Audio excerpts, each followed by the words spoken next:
Welcome to the Deep Dive. Today, we're setting our sights on a place that really draws in luxury investors, Phuket. And let's get this right from the start. It's Phuket. We're looking specifically at the high-end property market there, for anyone thinking about buying a luxury villa. And our guide for this deep dive, it's a really comprehensive piece from Ocean Worldwide. Now, these guys are a luxury real estate agency, and what's key is they've been based right there on the ground in Phuket since 2004. So this isn't just like generic advice. It's built on almost 20 years of direct experience. Their director, Sandra O'Neill, she's personally helped thousands of families and investors over the years. They really focus on luxury residential stuff in Phuket and also Koh Samui. Exactly. And our mission today really is to give you that shortcut. Cut through all the noise, the potential overwhelm, and just distill the essential insights. What you really need to know about this vibrant market. So we'll look at what drives the prices, the different kinds of villas available, and importantly, some crucial tips for making a successful purchase. Basically giving you that sophisticated understanding you need for a big investment like this. Okay, let's start with the basics then. Why Phuket? It's called the Pearl of the Andaman, right? What makes it so attractive, not just for tourists, but for serious investors too? Well, it's that fundamental appeal, isn't it? You've got the stunning beaches, obviously, but also the vibrant culture, the nightlife, the infrastructure. It all comes together. It creates this consistent, strong demand for property. It's not just a holiday spot. It's become a global lifestyle destination. Attracts expats, long-term residents, high net worth individuals, and that steady, high-quality demand. That's really the foundation of its property market strength.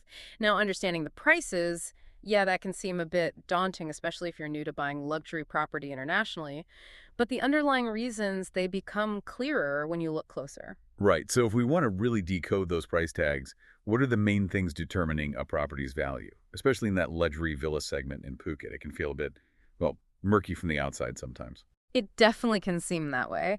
Our source, Ocean Worldwide, they really emphasize that value comes down to a mix of critical factors. And these aren't just, general real estate rules. They're particularly strong in a premium market like Phuket.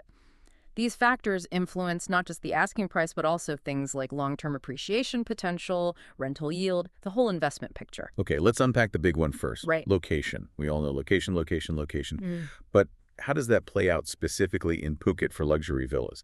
Are there certain areas that just command higher prices, and why? Yeah, location is absolutely key. And what's interesting is why some areas stay premium. You mentioned Patong, Kata, Kamala earlier. They're consistently highlighted as commanding higher prices. But it's not just about having stunning beaches, although that helps. Patong, for example, its appeal is partly driven by the nightlife, the accessibility. So it attracts investors looking for, say, high-yield short-term rentals. It's more energetic vibe. Whereas other areas, maybe like Bangtao or Surin, also very premium, but they might cater more towards families or people seeking quieter long-term luxury, maybe larger properties, more privacy. So the insight isn't just where, but also who that location is best for and how that fits your investment plan. That makes sense. So beyond where it is, the type of property itself matters a lot. Our source says generally villas and houses cost more than condos. Okay, seems obvious.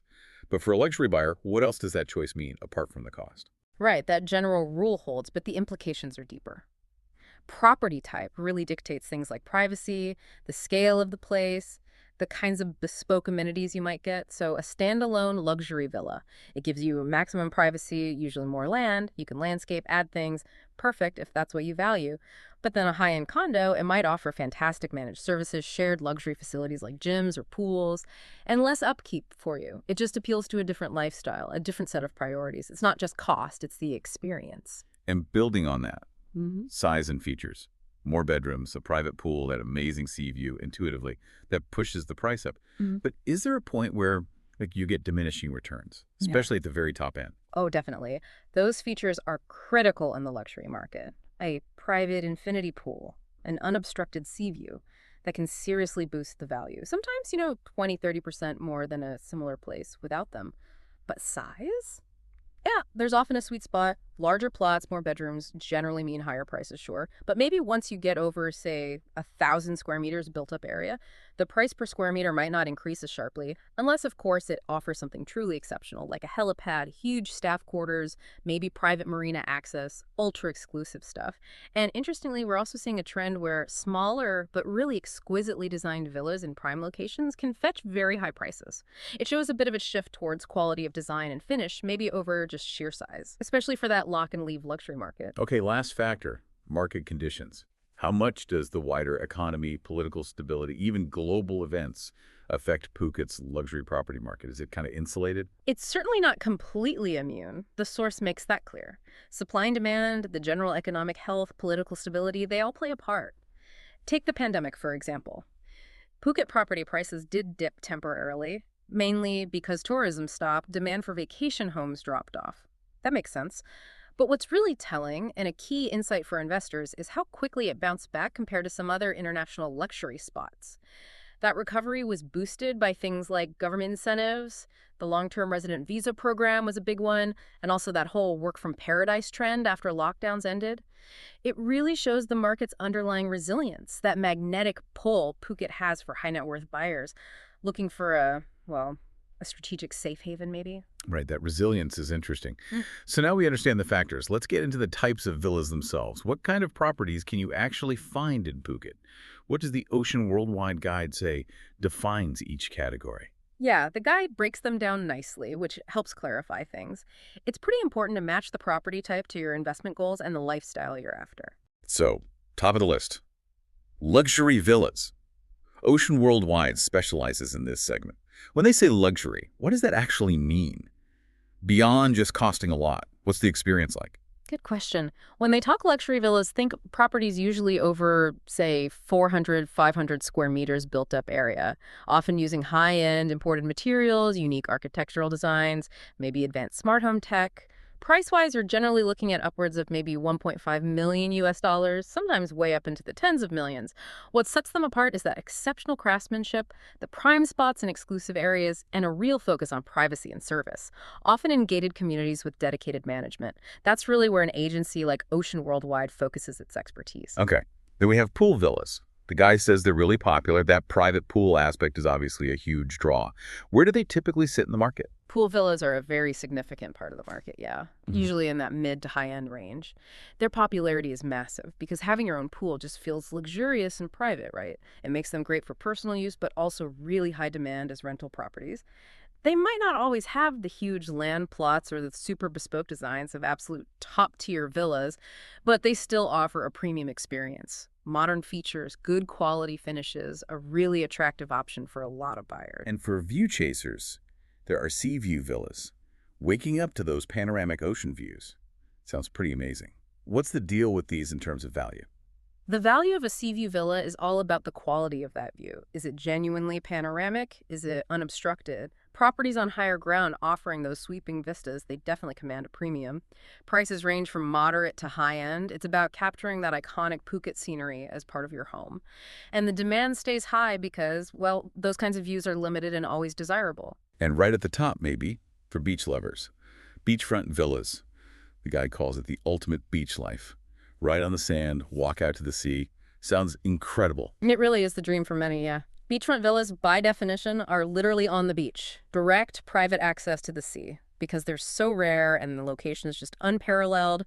They are the most exclusive and, yeah, the most expensive type of property usually. Our source definitely classes them as a luxury investment with a hefty price tag. Yeah. Often multi-million-dollar properties. These are for buyers where stepping onto the sand from your own place is the absolute ultimate goal. Wow. Okay, so with all this knowledge about the market, the factors, the types, what does this mean for you, the listener, if you're actually thinking about buying into Phuket?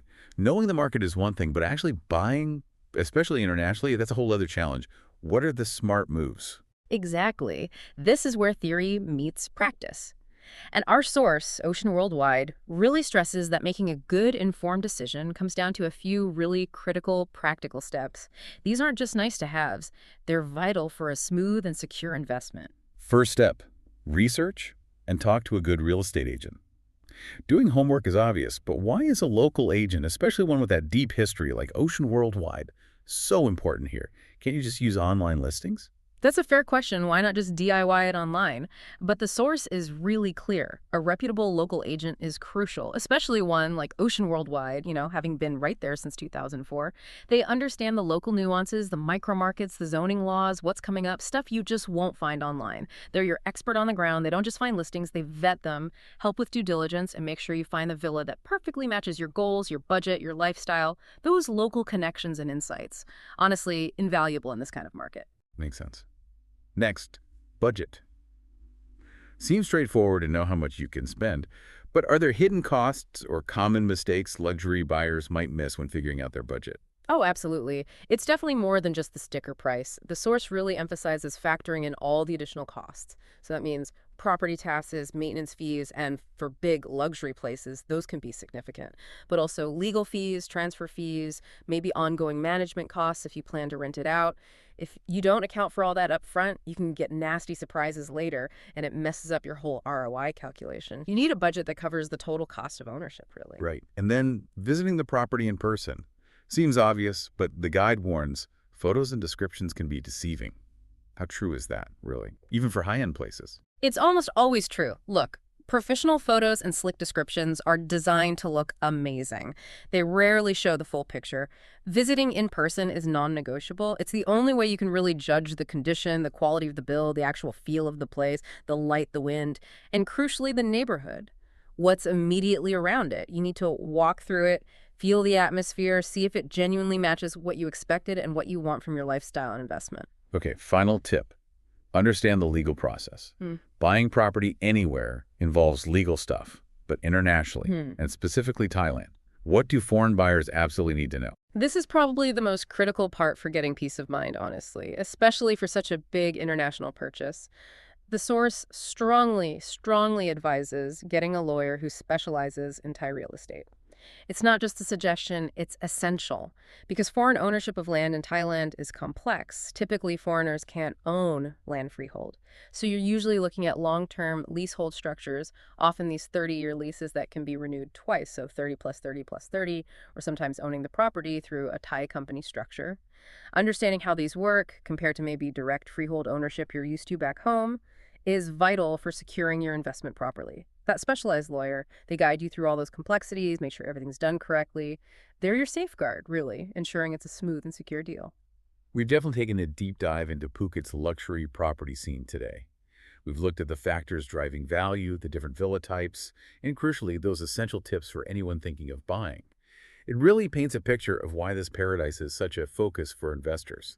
Yeah, and tying it all together, it's about moving from just being interested to being genuinely informed and confident, especially when you're dealing with high-value luxury properties like the ones Ocean Worldwide handles. That detailed knowledge isn't just helpful, it's your key advantage, really, in securing your own piece of paradise in a way that works for you. So beyond the amazing views and the luxury feel, here's something to think about. What specific lifestyle doors does investing in one particular type of property in Phuket actually open for you? Think about a quiet, elevated sea view spot versus being right down on a busy beachfront. How might that subtle difference really shape your future life, your whole experience on that incredible island?